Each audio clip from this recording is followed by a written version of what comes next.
खबरों के निष्पक्ष विश्लेषण के लिए सब्सक्राइब करें Jantantra TV and press the bell icon. Never miss any update. नमस्कार, जनतंत्र टीवी देख रहे हैं आप। आपके साथ मैं हूं अंशु पवार। स्वागत है आपका हमारे इस खास कार्यक्रम में। ये खास इसलिए है क्योंकि इस खास कार्यक्रम में हमारे देश के अलग अलग हिस्से से हमारे रिपोर्टर्स आपके साथ जुड़ते हैं और बताते हैं अपने राज्यों का हाल। तो चलिए सीधा रुख कर लेते हैं अपने रिपोर्टर्स का। जयपुर से अरविंद पलावत हमारे साथ जुड़ गए हैं। श्रीकांत प्रत्यूष रेजिडेंट एडिटर हैं बिहार से। ब्यूरो चीफ लखनऊ से हमारे साथ जुड़ गए हैं राधा कृष्ण त्रिपाठी और सोनू सिंह जायजा देंगे उत्तराखंड की खबरों के बारे में। तो चलिए सबसे पहले रुख करेंगे बिहार का और वहां से हमारे साथ श्रीकांत प्रत्यूष है, उनसे बातचीत कर लेते हैं। श्रीकांत, आज कौन कौन सी खबरों पर फोकस बना रहेगा? देखिए, कोरोना का संक्रमण काफी तेज रफ्तार से बढ़ रहा है और बिहार देश के टॉप 10 राज्यों में आ गया है जहां पर कोरोना का सबसे ज्यादा संक्रमण है। क्योंकि जब से प्रवासी मजदूरों का आना शुरू हुआ है तब से कोरोना के संक्रमण में कई गुना इजाफा हो गया है और कोरोना पॉजिटिव मरीजों की संख्या लगभग 2200 के आसपास पहुंच गई है। तो इस रफ्तार से सरकार की चिंता बढ़ी हुई है और आप देख ही रही हैं कि 7.5 लाख 8 लाख प्रवासी मजदूर आ चुके हैं। सबको क्वारंटाइन सेंटर में रखा गया है। मुख्यमंत्री नीतीश कुमार जो लगातार क्वारंटाइन सेंटर से हंगामे की खबर आ रही थी, उसके बाद उन्होंने क्वारंटाइन सेंटर से वीडियो कॉन्फ्रेंसिंग के जरिए लोगों का हाल चाल लेना शुरू कर दिया है।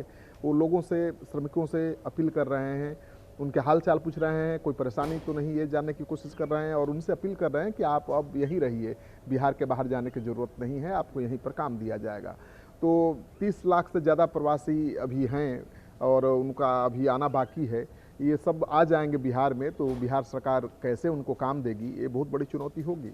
क्योंकि मनरेगा में और कृषि कार्य में इतने मजदूरों को खपा पाना बहुत आसान काम नहीं होगा। हालांकि बिहार के कृषि मंत्री कह रहे हैं कि बिहार में कृषि को इंटरप्राइजिंग बिजनेस की तरह बढ़ाएंगे और जो भी हरियाणा पंजाब से मजदूर आ रहे हैं उनको बिहार में खेती के काम में लगाएंगे। तो कोरोना के संक्रमण का खतरा, जैसा कि मैं बता रहा था, बहुत बढ़ गया है और उससे निपटने की कोशिश सरकार कर रही है। दूसरी समस्या प्रवासी मजदूरों को रोजगार देने की है, उस फ्रंट पर भी सरकार काम कर रही है। और इस बीच खबर ये भी आ रही है कि अब नीतीश कुमार ने सभी अधिकारियों की बैठक बुलाई है और उस बैठक में कई अहम फैसले लिए जा सकते हैं कोरोना के संक्रमण से संबंधित और क्वारंटाइन सेंटर से संबंधित। पंचायत स्तर पर जो भी क्वारंटाइन सेंटर है उसका अपग्रेडेशन का काम चल रहा है और स्वास्थ्य मंत्री मंगल पांडे का कहना है कि अगर ज़्यादा माइग्रेंट आ जाएंगे, अगर क्वारंटाइन सेंटर में रखने के लिए उनके व्यवस्था नहीं होगी, जगह नहीं होगी, तो उनको घर में ही क्वारंटाइन किया जाएगा। यानी होम क्वारंटाइन पर भी सरकार विचार कर रही है। क्योंकि 30 लाख लोगों को क्वारंटाइन करने का अरेंजमेंट सरकार के पास नहीं है। तो ज़्यादा लोग अब आ भी रहे हैं क्योंकि 1 जून से कई ट्रेनों की शुरुआत हो रही है और जब कई दर्जन नई ट्रेनें शुरू होंगी तो अभी जो 50-60 हज़ार लोग आ रहे हैं उनकी संख्या लाखों में हो जाएगी और लाखों लोगों को ट्रेन से आते समय उनका चेकअप करना, उनका स्क्रीनिंग करना, उनको क्वारंटाइन सेंटर भेजना बहुत बड़ी चुनौती हो जाएगी। कौन मजदूर किस स्टेशन पर चढ़ेगा, कहाँ उतरेगा, पता ही नहीं चलेगा। तो गाँवों में संक्रमण का खतरा बहुत बढ़ जाएगा। तो ये चिंता सता रही है बिहार सरकार को। अब बता दूं कि बिहार पुलिस ने एक नया व्हाट्सएप नंबर जारी किया है। बिहार के डीजी पुलिस ने कहा है कि जो भी पुलिस भ्रष्ट हैं या जो भी माफिया से मिलकर काम कर रहे हैं, उनका साठगांठ है या आम लोगों के साथ अभद्र व्यवहार कर रहे हैं, उनकी शिकायत इस व्हाट्सएप नंबर पर की जा सकती है और उस शिकायत की गंभीरता से जांच की जाएगी। लेकिन अगर शिकायत गलत हुई, पुलिस का मनोबल गिराने की कोशिश दिखी उसमें, तो शिकायत करने वाले के खिलाफ भी कार्रवाई हो सकती है। तो कई महत्वपूर्ण फैसले पुलिस मुख्यालय ने लिया है और आपको पता ही है कि लॉकडाउन चल रहा है। लॉकडाउन की सख्ती से पालन अब बहुत ज़्यादा नहीं हो पा रहा है क्योंकि लोगों का सब्र का बांध टूट चुका है। 2 महीने से ज़्यादा हो चुके हैं और अब लोग ज़्यादा दिख रहे हैं। लेकिन इस बीच पटना के जिलाधिकारी ने अब हर दिन दुकान खोलने का आदेश दे दिया है। हर तरह की दुकानें खुलेंगी लेकिन सोशल डिस्टेंसिंग का ध्यान रखा जाएगा। एक बाजार में अगर 10-20 दुकानें हैं एक मार्केट कम्प्लेक्स में, तो आधी दुकानें खुलेंगी, एक दुकान के बाद दूसरी दुकान बंद रहेगी। यानी भीड़ ना हो दुकान पर, इस बात का ध्यान रखा जाएगा। और मान कर चलिए कि अब हर तरह की दुकानें पटना में खुल जाएंगी। लेकिन सबसे बड़ा सवाल कि संक्रमण का खतरा कई गुना बढ़ गया है और साथ ही ढील भी दी जा रही है, तो संक्रमण और बढ़ सकता है। बढ़ेगा या नहीं बढ़ेगा, ये सवाल है। और राजनीति तो परवान चढ़ रही है बिहार में। 4 महीने बाद चुनाव है और सुशील कुमार मोदी लगातार ऑनलाइन इलेक्शन कराने का टिप्स दे रहे हैं और उनके इस टिप्स को लेकर विपक्ष गर्म है और उन पर हमला कर रहा है कि भारत में संभव नहीं है ऑनलाइन वोटिंग कराना। अब बीजेपी के प्रदेश अध्यक्ष संजय जायसवाल ने भी सुशील मोदी के टिप्स को खारिज कर दिया है। उन्होंने कहा है कि भारत एक बड़ा देश है और यहाँ पर चुनाव त्यौहार की तरह मनाया जाता है, बूथ पर ही जाकर चुनाव हो सकता है, ऑनलाइन चुनाव भारत में कराना संभव नहीं है। तो सुशील मोदी की राय से बीजेपी के ही बड़े नेता सहमत नहीं हैं और इस वजह से सुशील मोदी विपक्ष के निशाने पर पूरी तरह से आ गए हैं। तो बिहार की राजनीति परवान चल रही है क्योंकि 4 महीने बाद चुनाव है। चुनाव की तैयारी में बीजेपी जुट गई है। बीजेपी के प्रदेश अध्यक्ष रोज 100 लोगों से वीडियो कॉन्फ्रेंसिंग कर रहे हैं, पार्टी के कार्यकर्ताओं से, नेताओं से, और उनकी योजना ये है कि अब वीडियो कॉन्फ्रेंसिंग के जरिए सभा की शुरुआत करेंगे। यानी एक साथ 1000 से ज़्यादा लोगों के साथ वीडियो कॉन्फ्रेंसिंग करेंगे और मान लीजिए कि चुनावी सभा होगी तो ऑनलाइन चुनावी कैंपेन बिहार में अब शुरू होने वाला है। जी ठीक है श्रीकांत, प्रत्युष ने बहुत अहम जानकारी दी। चुनाव चूंकि अब नज़दीक हैं तो लगातार सियासत गर्माती जा रही है। प्रवासी मजदूरों को लेकर भी चर्चा गर्म है, लेकिन इस बीच एक राहत भरी खबर पटना से आई है। जिस तरह से लॉकडाउन के चौथे चरण में रियायत दी गई है तो उसका आम जनता फायदा उठा रही है। लेकिन क्या कुछ हलचल उत्तराखंड में बनी रहेंगी, उसका जायजा ले लेते हैं। सोनू सिंह हमारे संवाददाता हमारे साथ जुड़े हुए हैं। सोनू, किस तरह की खबरों पर आज फोकस बना रहेगा और कौन कौन सी अहम खबरें होंगी जिन पर आज नजर बनी रहेगी? देखिए अंशु, यदि हम सियासी खबरों की बात करें तो उत्तराखंड में हाल फिलहाल में कोई चुनाव नहीं होने वाला है, लेकिन जो राज्य की सत्ताधारी पार्टी है बीजेपी, वो लगातार ऑनलाइन अपने कार्यकर्ताओं का मनोबल बढ़ा रही है और जो कार्यक्रम लॉकडाउन के चलते, कोरोना के चलते पार्टी स्तर से रद्द किए गए हैं, कैंसिल किए गए हैं, उन कार्यक्रमों को ऑनलाइन किस तरह से कार्यकर्ताओं तक पहुंचाया जाए और कार्यकर्ता जो है लॉकडाउन में राहत के साथ साथ जो है आम जन तक, आम पब्लिक तक किस तरह से पहुंचाएं, ये रणनीति लगातार बीजेपी की जारी है और इसमें जो केंद्र के नेता हैं वो भी लगातार प्रयास कर रहे हैं। इसके अलावा यदि हम, क्योंकि उत्तराखंड में क्षेत्रीय दलों का बहुत ज्यादा अस्तित्व नहीं है और जो भी मुख्य धारा के राजनीतिक दल हैं वो बीजेपी और कांग्रेस है, और कांग्रेस की अगर हम विपक्षी पार्टियों की बात करें तो वो सिर्फ बयानबाजी कर रहे हैं, विरोध जता रहे हैं और सरकार की जो भी खामियां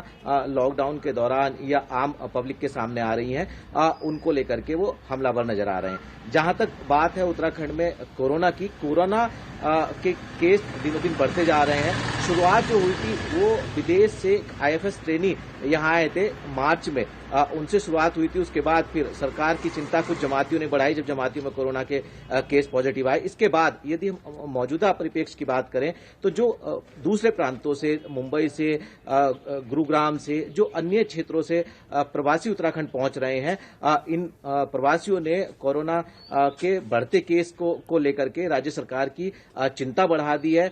विशेष तौर पर स्वास्थ्य विभाग में हड़कंप मचा हुआ। यदि हम अभी की बात करें, आपसे बात करने से पहले जब हम अपडेट कर रहे थे तो उस वक्त चंपावत ग्रीन जोन में आता था, चंपावत जिले में भी 7 कोरोना के पॉजिटिव केस अभी सामने आए हैं। इसके अलावा एक हरिद्वार में आया है। कोरोना संक्रमितों की तादाद जो है उत्तराखंड में वो 161 पहुंच गई है और जो एक्टिव केस हैं वो 105 हैं और जो स्वास्थ्य विभाग ने लेटेस्ट रिपोर्ट जारी की थी उसके मुताबिक 56 ऐसे कोरोना के पेशेंट हैं जो ठीक होकर के हॉस्पिटल से घर चले गए हैं। तो सरकार के लिए चिंता इस बात की है कि अभी तक जो पहाड़ी क्षेत्र हैं उत्तराखंड के, वहां पर कोरोना नहीं था और पहाड़ी बेल्ट के जो जिले हैं वहां पर कोरोना ग्रीन क्षेत्र जिले, और अगर हम अब बात करें तो अब कोरोना का संक्रमण धीरे धीरे वो पहाड़ों में बढ़ने लगा है।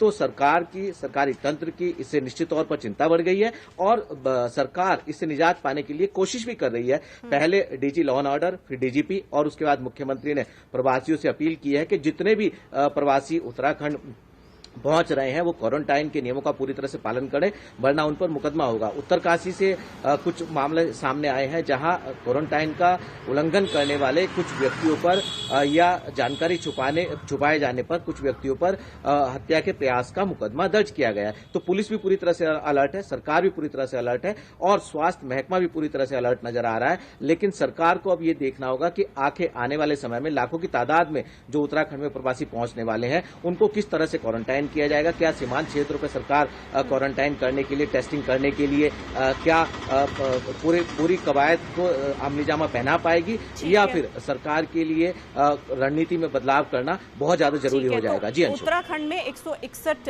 कोरोना के केसेस दर्ज किए गए हैं, 105 एक्टिव केसेस यहां पर हैं।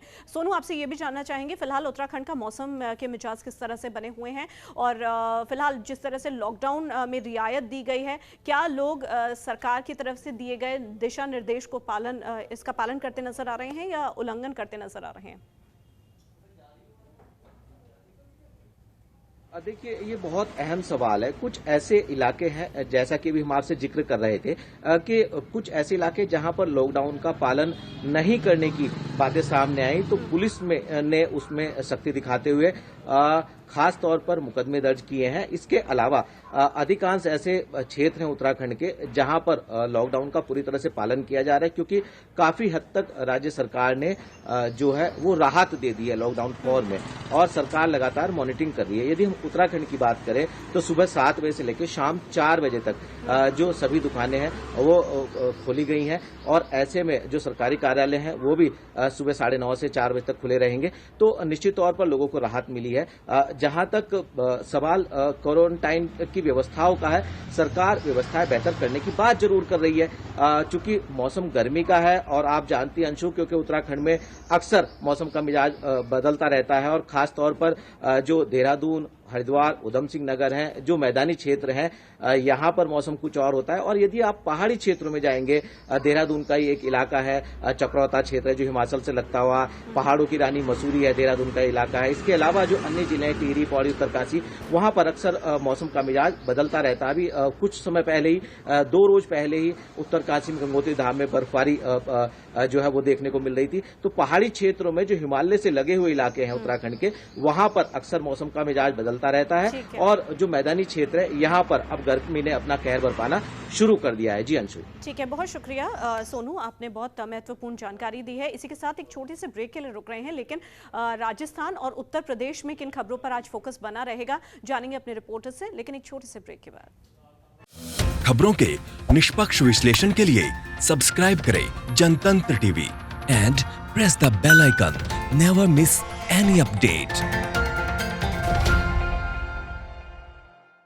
चलिए, राजस्थान से हमारे रिपोर्टर हमारे साथ जुड़ गए हैं, अरविंद पलावत, उनका रुख कर लेते हैं। अरविंद, कोरोना को लेकर राज्य में किस तरह की स्थिति बनी हुई है, और अगर बात करें राजनीति को लेकर, जिस तरह से बसों को लेकर गहमा गहमी चल रही थी, वो अब शुक्रवार को थोड़ी सी थमती नजर आई। क्या कुछ अपडेट है राजस्थान से? जी बिल्कुल, देखिए, कोरोना और बसों की राजनीति पर बात करें, लेकिन उससे पहले 2 राहत की खबर जरूर देना चाहेंगे। कि एक तो सबसे बड़ी खबर है कि कोरोना लॉकडाउन के कारण कई लोग जो दिवंगत हो चुके थे, उनकी अस्थियां विसर्जन का इंतजार कर रही थी, और लॉकडाउन के कारण ये लोग हरिद्वार नहीं जा पा रहे थे। तो अब एक राहत की खबर है, राजस्थान सरकार और उत्तराखंड सरकार के बीच में करार हो चुका है, और राजस्थान सरकार की जो बसें हैं, राजस्थान राज्य पथ परिवहन निगम की बसें हैं, वो अब उत्तराखंड जाएगी। और सबसे बड़ी बात, इन बसों में मुख्यमंत्री अशोक गहलोत ने निर्देश दिए हैं कि निःशुल्क रूप से एक जो परिवार के 2 या 3 लोग हरिद्वार के लिए जा सकेंगे, उनका कोई किराया यहाँ पर नहीं लिया जाएगा। तो एक राहत की खबर है, क्योंकि देखिए, जिस तरह से लॉकडाउन चला, उसके बाद में लगातार जो अस्थियां हैं वो शमशान घाट के अंदर रही, और वहां पर जो लोकर बनाए हुए होते हैं वो लोकर भी फुल हो चुके थे, और ऐसे स्थिति में लगातार अस्थियों का विसर्जन का इंतजार लोगों को था। तो वहीं दूसरी राहत की बात यह है कि राजस्थान में आज से 55 रूट पर जो रोडवेज बसें हैं वो यहाँ से शुरू हो चुकी है। हालांकि अलग अलग जो CBS बस स्टैंड है, जैसे जयपुर का CBS बस स्टैंड है, वहां से बसें नहीं चल रही, लेकिन अलग अलग जो स्टॉप हैं वहां से इन बसों को चलाया जा रहा है। जयपुर में करीब 4 से 5 जगह से बसें जो है अपने अपने गंतव्य स्थान तक जाएगी। तो ये 2 राहत की खबर है। और जिस तरह से आपने बात की कि जो यूपी के अंदर जो बसें भेजने का जो मामला था, उसको लेकर लगातार जो सियासी घमासान है वो चल रहा था, और कल काफी घमासान चला, लेकिन उसके बाद में कहीं ना कहीं ये विवाद जो है थमता नजर आया। क्योंकि जब उत्तर प्रदेश पथ परिवहन निगम के जो MD हैं राजशेखर, जब उन्होंने मीडिया को ये बताया कि हमने एक लेटर भेजा था, और उस लेटर के एवज में उन्होंने राजस्थान सरकार ने जो है डिमांड वो जारी किया था, वहीं जो राजस्थान परिवहन मंत्री उन्होंने कहा कि जो उत्तर प्रदेश सरकार है उन्होंने हमें पूछा था कि आपके कितने रुपए बनते हैं, तो वो हमने उनको बताया और उसके बाद में वो डाले, और ये एक रूटीन की प्रक्रिया है। लेकिन उत्तर प्रदेश सरकार जो है वो इस मामले पर राजनीति कर रही है, तो उसके बाद कहीं ना कहीं ये राजनीति का दौर है वो थमता हुआ यहाँ पर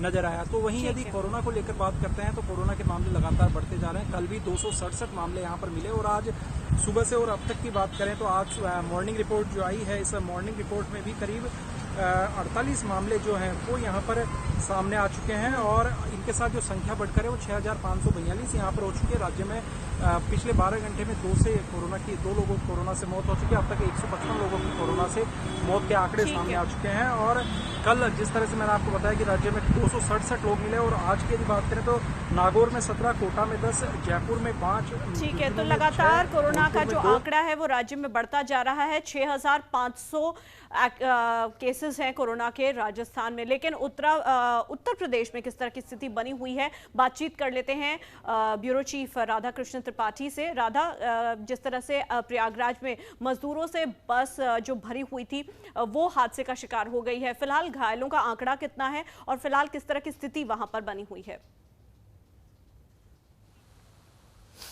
अंशु, देखिए, जो प्रयागराज में बस दुर्घटना हुई इसमें 30 घायल हुए हैं, 30 मजदूर, और जिनमें 2 की हालत बहुत गंभीर बताई जा रही है, और उनको सबको वहां अस्पताल में भर्ती कराया गया है, उनका इलाज चल रहा है। मुख्यमंत्री ने वहां के लिए अधिकारियों को निर्देश दिए हैं कि अस्पताल में किसी तरह की दिक्कत ना हो, उनके स्वास्थ्य का भी बराबर ध्यान रखा जाए। इसके अलावा जिलाधिकारी को वो किए हैं कि उनको जिस तरह की भी जरूरत हो, और उनको अगर कोई घायल है जिसको अगर किसी तरह की आर्थिक जरूरत हो, मदद हो, उनको अलग दूसरी बसों में करके उनके यहाँ बिहार भेजने की व्यवस्था करें, तो वो चीजें कर रही है। उसके अलावा मिर्जापुर में भी कल एक दुर्घटना हुई जिसमें 5 मजदूर मर गए थे। उनकी मृत्यु पे मुख्यमंत्री ने शोक व्यक्त किया, और उनको मृतकों को 2-2 लाख रुपए मुआवजे का ऐलान भी किया है। तो इसके अलावा ये मजदूरों की दुर्घटना का सिलसिला फिलहाल तो थमता नहीं दिख रहा अंशु। और बात करें अगर कोरोना की, तो कोरोना का आंकड़ा लगातार उत्तर प्रदेश में और अब बहुत तेज गति से बढ़ रहा है, ये एक चिंता का विषय है। आज भी जो 234 नए मामले उत्तर प्रदेश में आए हैं, अब कुल आंकड़ा जो उत्तर प्रदेश का है वो 5700 से ज्यादा हो चुका है पॉजिटिव मरीजों का, जिसमें कि 2500 से ज्यादा एक्टिव मरीज हैं। और लेकिन एक चीज ये देखने वाली, जो अब मरीजों का आंकड़ा जो बढ़ रहा है वो ग्रामीण क्षेत्र है, ग्रामीण क्षेत्रों में बढ़ रहा है और छोटे जिलों में बढ़ रहा है। तो इसको देखते हुए अब मुख्यमंत्री ने एक्शन लिया है और एक नई टीम गठित की है, जिसमें टीम 75 नाम दिया गया है टीम को। आज उनके नामित अधिकारियों को भी ऐलान कर दिए जाएंगे। जो प्रमुख सचिव स्तर के एक अधिकारी को हर जिले की जिम्मेदारी दी जाएगी कि वो हर जिले पे नजर रखेगा और डीएम से और वहां के तमाम अधिकारियों से लगातार फीडबैक लेगा कि कोरोना के रोकथाम की क्या व्यवस्था है, किन इलाकों में कोरोना फैल रहा है, कितने गाँव है जो कोरोना संक्रमित हुए हैं और उनमें क्या क्या व्यवस्था की जा रही। तो इस तरह से एक जो नेटवर्क गांवों की तरफ वो किया जा रहा है ताकि कोरोना से लड़ने में सहायता मिल सके और छोटे छोटे टुकड़ों को वो करके उनको किया जा सके ताकि वहां कोरोना को रोका जा सके। दूसरी चीज, एक राहत भरी खबर ये है कि राजधानी लखनऊ में जो 18 हॉटस्पॉट थे वो हॉटस्पॉट कम होकर के अब 8 हो गए। 10 जो हॉटस्पॉट एरिया थे उनमें से मरीजों की संख्या कम होने के बाद उन्हें हॉटस्पॉट एरिया से बाहर कर दिया गया है। तो एक राजधानी लखनऊ के लिए राहत भरी खबर है। दूसरी चीज अंशु, एक बड़ी खबर ये है कि जो अब अभी कोरोना से जूझते हुए एक टिड्डियों के हमले की जो का खतरा बढ़ गया है, जो उत्तर प्रदेश सरकार ने इसके लिए अलर्ट जारी किया था पहले भी और कल फिर से एक बार अलर्ट जारी किया। दूसरी चीज, जो सीमावर्ती जिले हैं, चाहे वो मध्य प्रदेश की सीमा पे हो या जो है राजस्थान की सीमा पे आगरा मथुरा हो या हरियाणा की सीमा पे, इन करीब 11 जिलों को जो इन सीमाओं से लगे हैं बहुत महत्वपूर्ण खबरों के निष्पक्ष विश्लेषण के लिए सब्सक्राइब करें Jantantra TV and press the bell icon. Never miss any update.